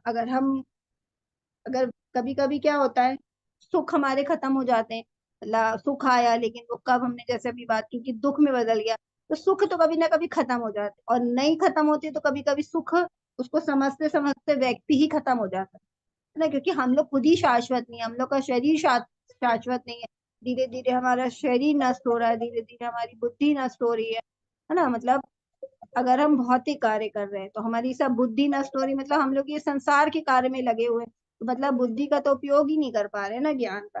तो इस प्रकार हमें शाश्वत में जाना है, जो शाश्वत, और भगवान शाश्वत है, तो हमें भगवान की भक्ति में सुख का हमें आनंद लेना है, ना कि हमें भौतिक सुख में। अब ये और भी हमारी एक उदाहरण से हम जानते हैं, बहुत सुंदर श्लोक है ये। तो जैसे पतंगा होता है ना, तो पतंगा को क्या होता है, आंखें, आंखों का उसको सुख चाहिए होता है, मतलब वो उससे इंद्री, आंख की इंद्री से बहुत अपना, बहुत ज्यादा वो विचलित होता है। तो जहां उसको आग दिखती तो उसको इतनी आंखों में इतना, मतलब उसको रस आता है इतना कि उसके पास जाता जाता जाता जाता, और सुख और सुख और भोग और भोग। और एक बार क्या होता है, वो आग में ही समा जाता है। तो मतलब उसका जो दुख, मतलब जो उसका सुख मिल रहा था उसको आंखों से आग को देखने में, वही आग उसकी उसकी मृत्यु का कारण बन गई है। मतलब वही सुख उसको लेके डूब गया, है ना। इसी प्रकार हम हिरण के बारे में देखते हैं कि जो हिरण होता है उसको है ना सुनना, मतलब कान से वो अपनी इंद्रियां उससे बहुत ज्यादा विचलित रहता है। तो जब शिकारी आते हैं और शिकारी क्या करते हैं, बड़ा सुंदर मधुर संगीत लगा देते हैं, तो हिरण तो सभी जानते हैं बहुत तेज भागता है, उसको कोई पकड़ नहीं सकता। लेकिन वो क्या करता है, संगीत सुनने लगता है, क्योंकि वो अपनी कान की इंद्री से प्रभावित रहता है, तो उसको मधुर संगीत मिलता है तो वो सुनने लगता। और शिकारी लोग किसी प्रकार उसको पकड़ लेते हैं। अब भौरा है, कमल पे क्या होता है, वो अपनी नाक की इंद्री से बहुत ज्यादा विचलित होता है, तो वो खुशबू लेता रहता है। तो जब कमल, जब शाम होती है ना, जब सूरज जाने लगता है तो कमल बंद हो जाता है। तो लेकिन वो इस पे इतनी आसक्ति होती है खुशबू लेने में, कि वो, उसको पता होता है कि बस अभी दिन ढलने वाला है और कमल बंद हो जाए, लेकिन वो फिर भी उसका जो सुख मिल रहा था उसको नाक से खुशबू का, वो लेता रहता, थोड़ा और थोड़ा और थोड़ा और, ऐसे करके फूल बंद हो जाता और वो उसकी मृत्यु हो जाती। तो मछली को हम देखते हैं, तो मछली भी क्या अपनी जीवा से बहुत प्रभावित रहती है, उसको कुछ भी डालेंगे तो वो तुरंत उसको खाने के लिए आती है। और हम देखते हैं कि जो जो मछली पकड़ने वाले होते हैं ना, वो क्या दाना ही डालते हैं ना कांटे में फंसा के, और वो जीवा का वो टेस्ट छोड़ ही नहीं पाती है, और वो तुरंत आके उसके जाल में फंस जाती है। और हाथी है, हाथी के बारे में कहते हैं कि जो हाथी होता है ना, स्पर्श इंद्री से बहुत ही ज्यादा प्रभावित होता है, विचलित होता है। तो जब उसको पकड़ना होता है तो शिकारी लोग क्या करते हैं कि एक गड्ढा बनाते हैं और उसको पूरा पत्तियों से, पेड़ की पत्तियों से ढक देते हैं, और उसके सामने से क्या है, मादा हाथी को लेके, यानी हथनी को लेके जाते हैं। तो वो उसके पीछे अट्रैक्ट होता है, क्योंकि वो स्पर्श के लिए मतलब विचलित रहता है। तो जैसे जाता है तो वो गड्ढा नहीं देखता और वो उसमें गिर जाता है। इस प्रकार शिकारी लोग हाथी को पकड़ लेते हैं। तो ये हमने जो पांच हमने जीव के बारे में जाना, और ये अपनी एक एक इंद्री से विचलित होते हैं इसके, और यही इंद्री के सुख के कारण वो बाद में दुख उनको मिल जाता है। मतलब वो सुख भोगने के लिए इंद्रियों का उपयोग करते हैं, लेकिन अंत में क्या होता है, उनका अंत होता है, मतलब उस भोग के लालच में उनका अंत हो जाता है और उनको सुख तो मिलता ही नहीं है। तो ये है जो हमने पढ़ा अभी एग्जाम्पल से, वो पांच है, वो उनकी एक एक इंद्रिया प्रभावित है। और हमारी, हमने जैसे थे हमारी पांच ज्ञान इंद्रिया है ना, हमारी भी कान, नाक, जीवा है ना, हाथ स्पर्श इंद्री, और तो ये सब टेस्ट है ना, जीव, तो ये सब हमारी भी यही पांच इंद्रिय, और हम लोग तो पांचों इंद्रिय हमारी इतनी प्रभावित है, तो सोचिए हमारे हमारा इसीलिए इतना ज्यादा हम लोग विचलित होते हैं। तो जिसमें एक एक इंद्रिय से वो अट्रैक्ट है, तो उनको ही दुख भोगना पड़ रहा है। तो हमारी तो पांचों इंद्रिय हमारी बहुत ही ज्यादा हमें विचलित करती, तो हम लोग को तो बहुत ही सावधान रहने की आवश्यकता है। तो इस प्रकार ये हमें ज्ञान मिलता है। अब ये हमारे आज का अंतिम श्लोक है, और बहुत सुंदर श्लोक है, और इसको शांति सूत्र बोलते हैं। तो क्यों बोलते हैं इसको हम जानते हैं। भोक्ता राम यज्ञ तपसाम सर्वलोक महेश्वरम सुहृदम सर्वभूतानां ज्ञात्वा माम शांति मृच्छति। मुझे समस्त यज्ञों तथा तपस्याओं का परम भोक्ता, समस्त लोकों तथा देवताओं का परमेश्वर तथा समस्त जीवों का अपकारी एवं उपकारी एवं हितैषी जानकर मेरे भावनामृत से पूर्ण पुरुष भौतिक दुखों से शांति लाभ करता है। तो अब भगवान इसको शांति सूत्र बोलते हैं। हमारे जो आचार्य है वो इसलिए बोलते हैं क्योंकि हम लोग है ना सुख की तरफ भाग रहे हैं, कि हमें सुख चाहिए, और हमने अभी देखा कि हमको सुख क्या जो चाहिए, हम भौतिक सुख के लिए भाग रहे हैं, और हमारी इंद्रियां सिर्फ भौतिक सुख के लिए विचलित होती हैं। लेकिन अगर हमें इस इंद्रियों को भौतिक सुख से हटा के हमें आध्यात्मिक सुख में लगाना, तो उसके लिए हमें इस श्लोक का हमें अनुसरण करना पड़ेगा, इस श्लोक को अपने जीवन में उतारना पड़ेगा। तो इसमें क्या बोले, मुझे समस्त यज्ञों तथा तपस्याओं का परम भोक्ता। तो हमें पता होना चाहिए कि भगवान ही सबसे बड़े भोक्ता है ना, हम क्या अपने आप को भोक्ता मानते हैं, क्योंकि भगवान स्वामी है, और ये सारी चीज उन्होंने बनाया। तो ये सब चीजें जब भगवान की है, तो भगवान ही इनका भोग करेंगे। लेकिन हम इसका भोग कर रहे हैं, और हम मानते हैं कि ये सब चीजें हमारी है। तो हमें मानना है कि समस्त यज्ञ है ना, यज्ञ मतलब तपस्या का भोक्ता। तो ये जो भी हम भगवान के लिए जो कार्य कर रहे हैं, ये सब हमारे यज्ञ तपस्या में, तो इन सब के भोक्ता कौन है, भगवान।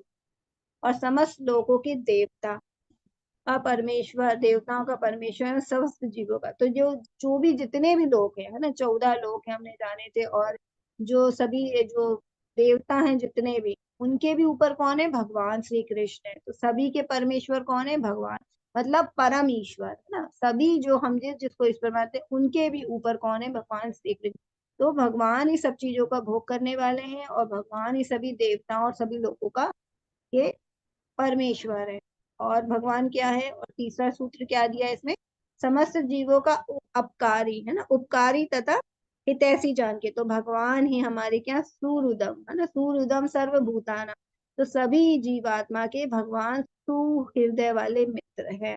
तो कैसे हैं, एक मित्र होता है जो, कई हमारे जीवन में कई मित्र होते हैं ना, कई होते हैं जिनके लिए हम अच्छा करते तब वो हमारे लिए अच्छा करते हैं। और कुछ मित्र क्या होते हैं, हमारे विद्यालय के होते हैं, कि जो हमारे स्कूल के सखा होते हैं ना। तो लेकिन धीरे हमारे जैसे चेंज होते जाते हैं हमारी जिंदगी में, और लेकिन कुछ मित्र ऐसे होते हैं जिसके लिए हम कुछ करें ना करें, लेकिन वो हमेशा हमारे लिए अच्छा सोचते हैं। हालांकि आजकल भौतिक समय में जो सभी मतलब स्वार्थी हो गए, तो अब तो ऐसे मित्र मिलना बहुत मुश्किल है हमको ना, कि जो हमारे ही फायदे के, हम उसके लिए कुछ करे ना करे। क्योंकि हर कोई क्या चाहता है कि अगर कोई ने हमारे लिए किया तब वो हमारे लिए करे ना। मित्र भी, अगर किसी मित्र ने हमारे लिए कोई हेल्प करी है, और अगर उसको समय पर हमने नहीं करी, तो नेचुरली है कि वो उसको लगेगा कि ये मेरे साथ क्या कर रहा है, धोखा दे रहा है ना। तो हो जाता है, मतलब हम भी उस पे रहते तो हमको भी ऐसे ही लगता है। तो यहाँ पे सब क्या होते हैं, एक दूसरे से मतलब भोगना चाहते हैं, है ना। रिश्तों को भी हमारे रिश्तों में भी हम ऐसे ही है। तभी आज सब रिश्ते हमसे दूर होते जा रहे हैं ना, क्योंकि हम सब रिश्तों को चाहते हैं कि हमारे लिए करे या हमारे लिए अच्छा करे, लेकिन हम किसी के लिए क्या कर रहे हैं ना। तो यहाँ पे भगवान तो सबके क्या है, मतलब मित्र है। और वो ऐसे नहीं है, वो हम किसी के लिए अच्छा करे, मतलब हम भगवान के लिए कुछ करे ना करे। सोचिए अभक्त लोग है ना, जो भक्त है चलो वो तो भक्ति कर रहे हैं तो वो भक्ति में लगे, लेकिन जो अभक्त लोग है, आज असुर लोग है, उनको भी तो सब कुछ मिल रहा है ना, उनको भी खाने के लिए भोजन मिल रहा है, उनको भी ऑक्सीजन मिल रही है, उनको भी फल फूल सब सब कुछ मिल रहा है उनको भी जीवन में। तो कई बार हमको लगता है वो कैसे फल फूल रहे हैं ना, वो तो भक्ति नहीं कर रहे हैं। और भगवान को, जो नास्तिक लोग होते हैं वो तो भगवान को बिल्कुल ही नहीं करते, फिर भी आज तरक्की कर रहे हैं। तो भगवान सबके मित्र हैं, क्योंकि भगवान सबके हृदय में आत्मा के रूप में, आत्मा जो भगवान का अंश और परमात्मा के रूप में बैठे, तो सबके लिए कार्य कर, लेकिन भक्तों के लिए वो ज्यादा कार्य करते हैं ना, सब तो भगवान हितैषी हैं, हमारे मित्र है, और वो हमारे लिए हमेशा अच्छा सोचेंगे, है ना।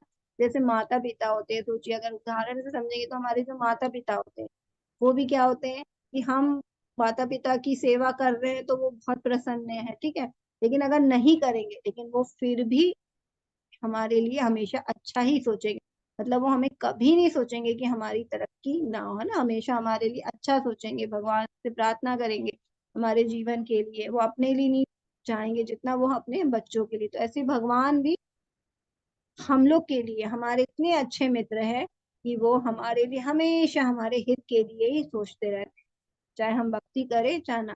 लेकिन जो भक्त होते हैं वो जब भगवान की सेवा में लग जाते हैं तो भगवान जब उनका प्रयास देखते हैं तो भगवान उनका जो सारा कष्ट अपने ऊपर ले लेते हैं ना। इसलिए हमेशा भक्त क्या करते हैं, भगवान को जब समर्पित कर देते हैं तो भगवान की जिम्मेदारी अपने ऊपर ले लेते हैं। तो इस प्रकार ये तीन हमको इसमें तीन फॉर्मूले मिलते हैं कि एक तो भोक्ताराम भगवान है, जब हम मान लेंगे कि सब कुछ भगवान है और सब भोगने वाले भगवान है तो हम अपने आप को भोक्ता ना मान के भगवान को भोक्ता मांगे। और सभी देवी देवताओं के सभी लोगों के भगवान सबसे ऊपर है, ईश्वर है, और भगवान ही हमारे सबसे बड़े हितैषी है ना। भगवान, हम भगवान के लिए कुछ करे ना करे लेकिन भगवान फिर भी हमारा हित कर, इसलिए जब हमें पता चल गया कि भगवान ही हमारे सबसे बड़े हितैषी है तो फिर हमें भगवान के लिए अपने जीवन को देना चाहिए। तो इस प्रकार हमें भगवान की भक्ति करना चाहिए। सोने की एक एक मूल्यवान है और इसे कागज के वजन के रूप में प्रयोग करने से बेहतर बेहतर उद्देश्यों के लिए उपयोग किया जा सकता है। इसी प्रकार बहुमूल्य मानव जीवन का उपयोग संसारिक अर्थ भोग के बजाय वास्तविक सुख प्राप्त करने के लिए किया जाना चाहिए। देखिए अब यहाँ पे पड़ी हुई है सोने की ईट, है ना, सोने की ईट है, और एक अगर एक जो ईट होती है वो मिट्टी की बनी है तो हम उसको कहीं भी रखेंगे उतना हम उसके बहुत ज्यादा हिफाजत से नहीं रखेंगे क्योंकि वो मिट्टी की है। लेकिन अगर वो सोने की ईट हुई है, हम उसको जब पता है वो सोने की, वो बहुत बहुमूल्य है, तो हम उसको बहुत अच्छे से रखेंगे ना, तो लॉकर में रखेंगे, उसको सबसे सेफ रखेंगे, सबसे छुपा के रखेंगे, है ना। तो इसी प्रकार जो हमारा मानव शरीर है वो बहुत ही मुश्किल से हमको मिला, हमें 84 लाख, मतलब हमारे शास्त्रों में लिखा है 84 लाख पे जो योनियां होती है, और जो आखिरी योनि होती है वो हमें मनुष्य की मिलती है ताकि हम भक्ति कर सके, हम भगवान को जान सके, हम जिज्ञासा कर सके भगवान के बारे में, हम क्यों आए, हम मानव बन के। अब ये हमको इतना तो सोचना चाहिए कि हम मनुष्य बन के ही क्यों आए, है ना। बहुत सारे हमारे सामने जो जीव जंतु दिखते हैं, कोई कुत्ता है, कोई बकरी है, कोई कुछ है, कोई कुछ है ना, चींटी है, तो वो सब भी हम बन चुके हैं। शास्त्र हमें बताते हैं कि वो सब योनि हम पार करके आए।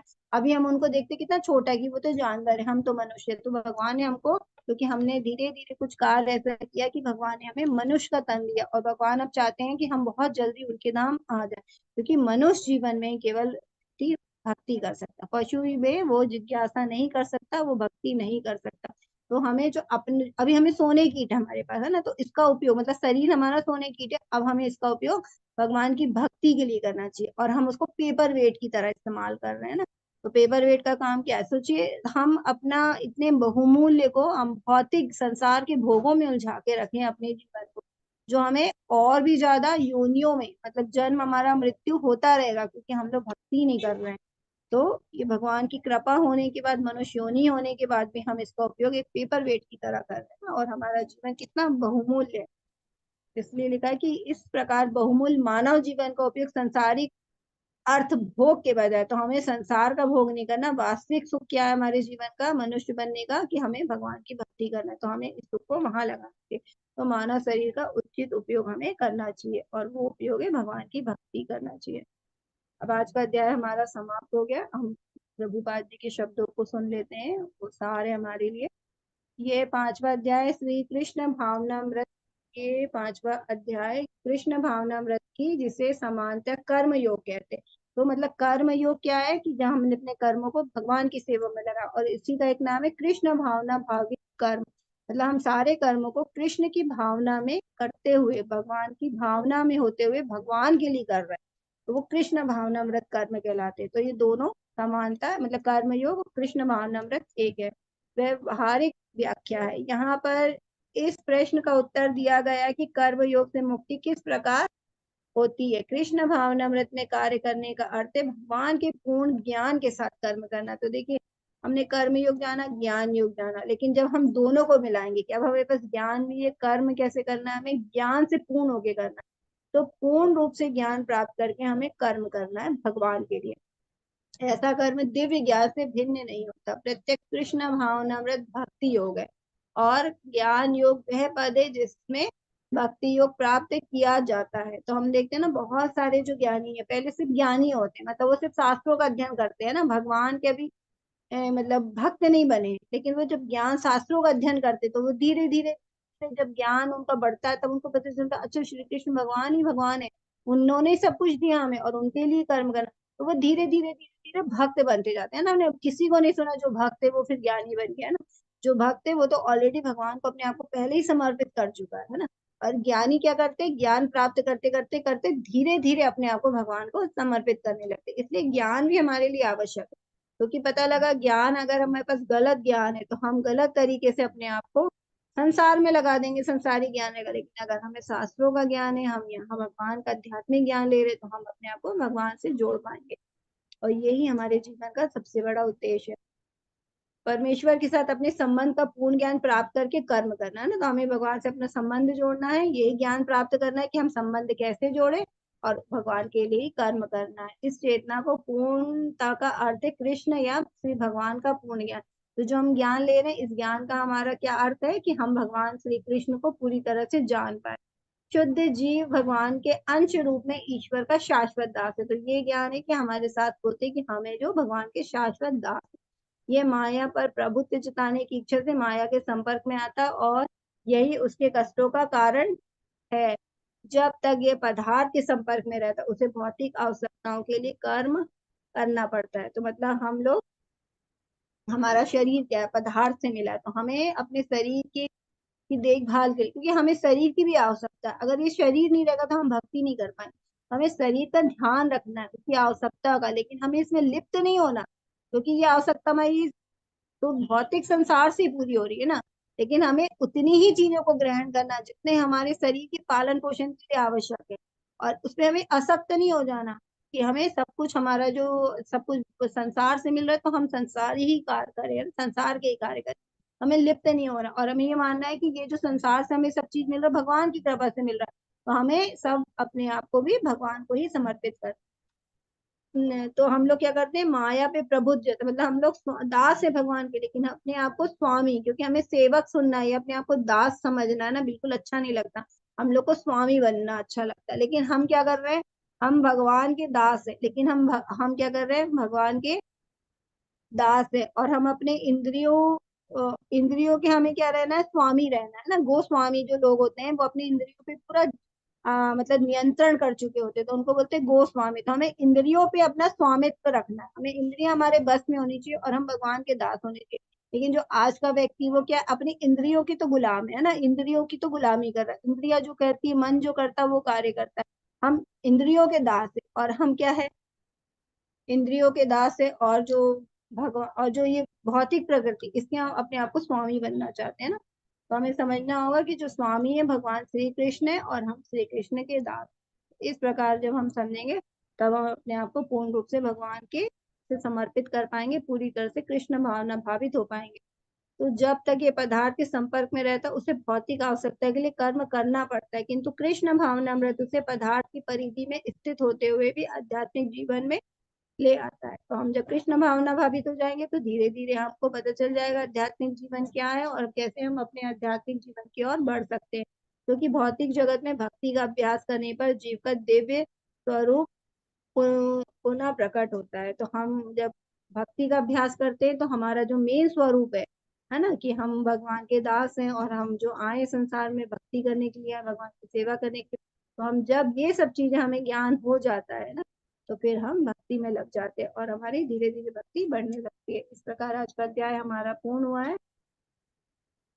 ये है, जैसे हम देखते हैं भौतिक जगत में ना, कि जैसे एक बार ट्राई करो, जैसे हम देखते हैं जो नशा पान करता है वो ऐसे ही करता है ना, उनके जो मित्र होते हैं, एक बार करो, एक बार करो, सिर्फ ट्राई करो, है ना। तो क्या करते ट्राई करने लगे। लेकिन जो भक्त होते हैं ना, वो ये भौतिक संसार से क्या है, भौतिक संसार से उलझते ही नहीं है इन सब चीजों में। वो अपनी सारी क्रियाओं को भक्ति में लगा देते हैं। वो भी ऐसा नहीं खाते नहीं है संसार में, जैसे एक अभक्त है वो भी खा रहे हैं, लेकिन भक्त भी खाना खा रहे हैं, लेकिन वो प्रसाद खा रहे हैं भोग लगा के। जो अभक्त होते हैं, संसार के लोग होते हैं, वो क्या करते हैं नाचते हैं गाते हैं ना, बॉलीवुड की फिल्में देखते हैं। तो एक भक्त क्या करता है, वो भी नाचता है, लेकिन वो क्या करता है कीर्तन करता है ना, भजन सुनते हैं। जैसे उन लोग गाने सुनते हैं तो भक्त भी सुनता है, लेकिन वो भजन सुनता है। और वो उन लोग भी नृत्य कर रहे हैं है ना, क्लब में जा जाके। तो एक भक्त क्या करता है, वो भगवान के कीर्तन में करता है। मतलब ऐसा नहीं है कि आप अगर सब चीजों को त्यागना है, आपको त्यागना कुछ नहीं है। आप जो कुछ भी कर रहे हैं, मतलब जो बुरी चीज है उसको त्यागना है, जो शास्त्र विरुद्ध है उसको त्यागना है। और जो चीज हमारी दैनिक है, हमारे जीवन की आवश्यकता है ना, हमारे शरीर को चलाने, वो चीज को हमें करना है, स्वीकार करना है, लेकिन हमें उसके साथ भक्ति करना और अपने सारे कर्मों को भगवान से जोड़ देना। तो ये वाला, ये हमें आज का अध्याय यही सिखाता है पूरा। अब ये सारांश क्या है, कर्म या संन्यास है ना, क्या सही है। तो उसको हमने जाना कि हमें संन्यास की जगह कर्म योग करना है। तो कर्म योग संन्यास से ऊपर है, निष्काम कर्म बंधन से मुक्त करना अपने आप को। हमें कर्म करने हैं, लेकिन उसको बंधन से मुक्त होके करने हैं, उसमें असक्त नहीं होता। फिर परमात्मा के ध्यान के द्वारा तो हम अपनी परमात्मा आत्मा में परमात्मा का जब दर्शन करेंगे, हम भगवान की भक्ति करेंगे, तो हम अपने कर्मों के फलों से मुक्त हो जाएंगे। इस प्रकार आज का अध्याय हमारा पूर्ण हो गया। और आज के अध्याय से किसी को भी कोई प्रश्न पूछ सकते हो। हरे कृष्णा।